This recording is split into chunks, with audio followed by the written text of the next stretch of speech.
सत श्री अकाल जी सभी को। आज हम जानकारी देंगे सालम सिंह की हवेली के बारे में।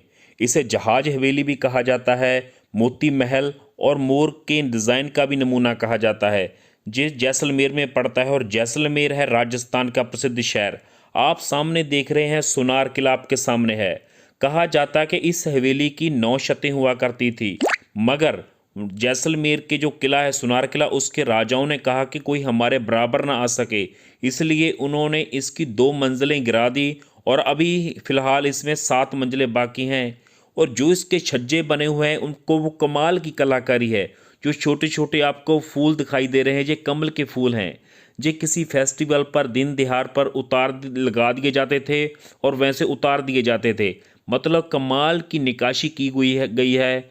और मोर के गले में हीरे मोतियों के नमूने डाले हुए हैं। इससे पता चलता है कि वो कमाल का दीवान था सालिम सिंह, जिसने इस हवेली का निर्माण करवाया। कहा जाता है कि ये हवेली 16वीं सदी की बनी है, मगर दीवान सालिम सिंह का जो शासनकाल है वो 1825 के करीब का माना जाता है। सो आपको मैं आगे और भी बता दूं कि हर बॉक्स में अलग अलग नमूना है। इस नमूने में कुछ और तरह के फूल हैं और उसके आगे की छज्जे में कुछ और तरह के फूल हैं। मतलब ये कमाल की कलाकारी है उस ज़माने के कारीगरों की। जिस ज़माने में कोई मशीन नहीं हुआ करती थी, कोई ग्राइंडर नहीं हुआ करता था, पर देखो आपके सामने क्या कमाल के पक्षी हैं। और जहाँ मोर दिखाई दिया है जो कि यहाँ की ब्यूटी, आर्ट एंड कल्चर को दिखाता है, एजुकेशन को दर्शाता है। आप ये दीवार देख रहे हैं, ये बिना किसी चूने के बनी हुई हैं, क्योंकि उस वक्त सीमेंट तो हुआ ही नहीं करता था। मगर आप देखेंगे ये दीवारें खास तरीके से बनी हुई हैं, सरिया और उसे लोहे की रॉडों को फिक्स किया जाता था, वो एक दूसरे में ग्रिप कर जाती थी। तो वो इस तरीके से बनाई गई कि अगर इसे उधेड़ना हो तो दोबारा उधेड़ कर दोबारा फिर उसी तरीके से निर्माण किया जा सकता था। आपने एक बात और सुनी होगी कि दीवारों के भी कान होते हैं। जी आपको दिखाता हूँ, ये देखो, जहाँ से लेकर ऊपर तक और नीचे तक ना थोड़ा सा 2-3 फुट का डिस्टेंस रखा जाता था नीचे से, ताकि उसके विचकार कंपन पैदा हो। अभी जो होते हैं ना मकान भी साउंड प्रूफ, तो उस समय कंपन पैदा वाले मकान बनाए जाते थे। अगर कोई छत पर फिरे तो उसकी आवाज़ नीचे आ जाए, तो इसीलिए कंपन पैदा वाली छतें बनाई जाती थी। तो इसके बीच में मटके वगैरह रखे जाते थे, जो डिस्टेंस हुआ करता था इन दोनों के बीच में, ताकि वो कंपन से आवाज़ पैदा हो और नीचे के सिपाही जाकर हमलावर को आकर रोक सकें। और एक दिखा दें कि इस तरीके से रॉडों के साथ इन 2 प्लेटों को, 2 पत्थरों को जोड़ा जाता था। इसी तरीके से उस समय जो था इंटरलॉकिंग सिस्टम के साथ ये हवेलियां बनाई गई थी। बेहतरीन नमूना है जो आपस में टकराकर फंसकर एक ग्रिप पैदा करती थी। आओ आगे देखते हैं। ये आप देखिए कि इसकी छतें लकड़ी के साथ बनी हुई हैं। मजबूत लकड़ी थी, रोहीड़ा वगैरह की लकड़ी की, जहाँ हमें वर्तों की गई है। देखो आप किस तरीके से कमाल के नमूने डाले हैं। और बाहर आकर देखिए को तुलसी भी लगी हुई है, जो कि जहाँ हिंदुइज्म में पवित्र मानी जाती है। और आप ऊपर देखो क्या कमाल का नज़ारा है। जो ऊपर देख रहे हो आप, छज्जे देख रहे हो ना, इसे के तीनों छज्जे अलग अलग बने हुए हैं। तीनों छज्जों में अलग अलग नमूने हैं। साइड वाले में अलग है, बीच जो उभर कर सामने आया है उसमें अलग नमूना है, और उसके तीसरा वो उसमें अलग नमूना है। मतलब छोटे छोटे जो आपके सामने कमल के फूल लटकते हुए दिखाई दे रहे हैं। एक बाई मिस्टेक वो नमूना था वो टूट गया था, और एक लास्ट वाला वो टेढ़ा लगा हुआ है। मतलब उस समय बनाते समय ये टेढ़ा हो गया था। मतलब इनको उतार भी सकते थे, मतलब एक बल्लभ की तरह जो होल्डर में लगाते हैं ना, उसी तरह लगा भी सकते थे और उतार भी सकते थे। क्यों? देखा उस समय का कमाल। ऐसे बनती थी हवेलियाँ। और हवेली का मकसद क्या होता है? जिसमें हवा और सूर्य की रोशनी अच्छे तरीके से अंदर एंटर कर सके, उसे हवेली कहा जाता था। और एक बात और बता दूं कि उस समय ये सारा मारूथल से बना था, मगर उस समय और एक फरमान था सरकार की तरफ से, उस समय के राजाओं की तरफ से, जिसे पानी चाहिए होता था ना, वो 1 घंटा समाज सेवा का काम करता था। इसलिए लोग पानी की बचत करते थे। तो उस समय कहा जाता कि अगर औरतें नहाती थी तो उस समय साबुन तो हुआ नहीं करता था, मुल्तानी मिट्टी हुआ करती थी। जैसे पानी ऊपर से आया, मुल्तानी मिट्टी से नहा लिया, पानी ले लिया और पानी स्टोर हो गया, और मुल्तानी मिट्टी नीचे बैठ जाती थी। और उसके बाद उस मिट्टी को निकाल कर उसमें गाय का गोबर, मूत्र, घी वगैरह पानी डालकर उसको छतों में लेपा पोछी की जाती थी। और कुछ मुल्तानी को, मिट्टी को खेतों में डाला जाता था एज ए फर्टिलाइज़र।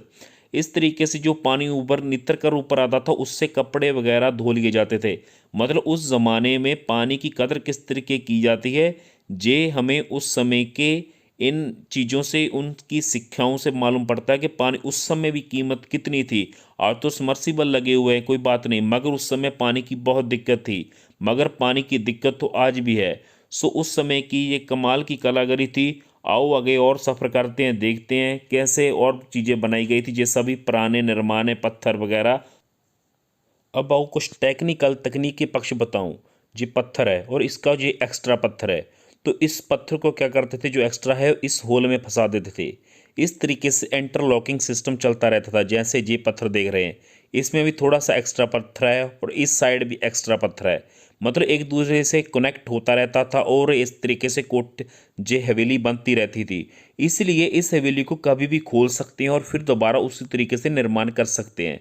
जैसे इस होल को भी, पिलर को भी उसमें फिक्स किया जाता था। और इसी तरीके से ये हवेली आपके सामने इसी इंटरलॉकिंग सिस्टम से बनी थी। जो आप ये पोर्शन देख रहे हैं हवेली का, इसमें रानियां रहती थी। सालिम सिंह की 7 पत्नियां थी। तो एक सवाल आपसे भी, तो राजाओं की रानियां इतनी क्यों हुआ करती थी? तो इसका जवाब ये है कि उस समय क्या होता था कि आबादी कम हुआ करती थी। जिसके ज़्यादा रिश्तेदार होंगे और उतनी ही उसकी पावर होगी। तो इसलिए राजा ज़्यादा शादियां करते थे। तो ये पोर्शन आपके सामने, यहाँ सालिम सिंह की रानियां रहती थी, उसकी 7 रानियां हुआ करती थी, तो वो इसी जगह पर रहती थी। तो आप देखेंगे इस हवेली का भी दरवाज़ा छोटा है।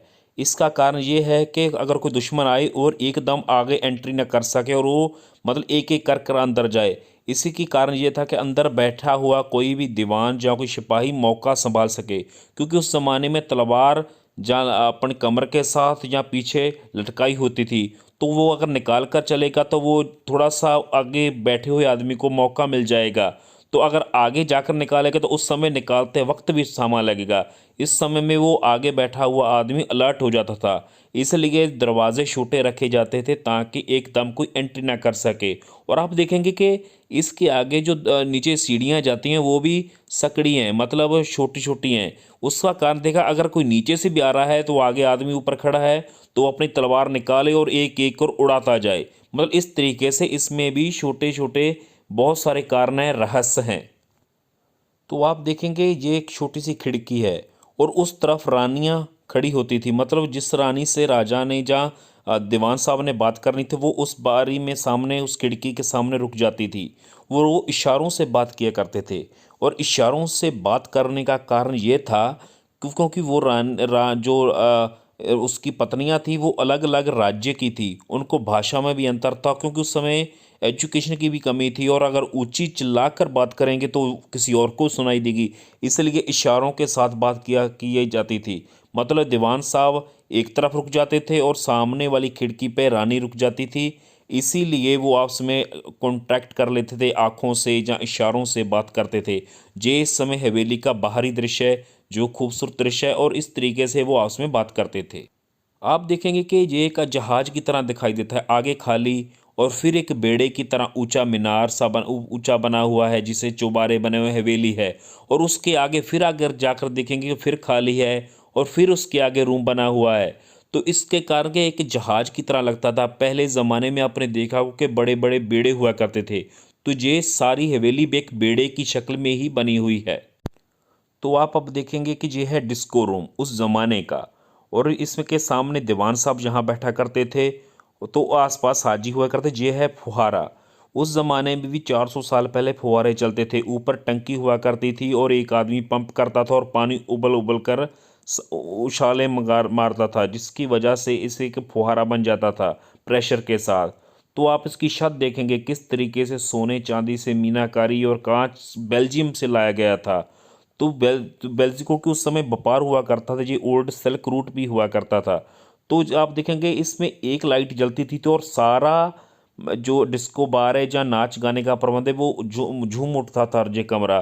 तो देखो कितना कांच लगा हुआ है। तो आपको एक ये बात बता दूं, यहाँ ब्लू कलर का नीले रंग के लैंप हुआ करते थे। अगर इसमें लाइट जला देते थे, लाइट तो होती नहीं थी, मतलब बत्ती जला देते थे, तो सारा महल जगमगा उठता था। मतलब इस तरीके से इसकी बनावट थी।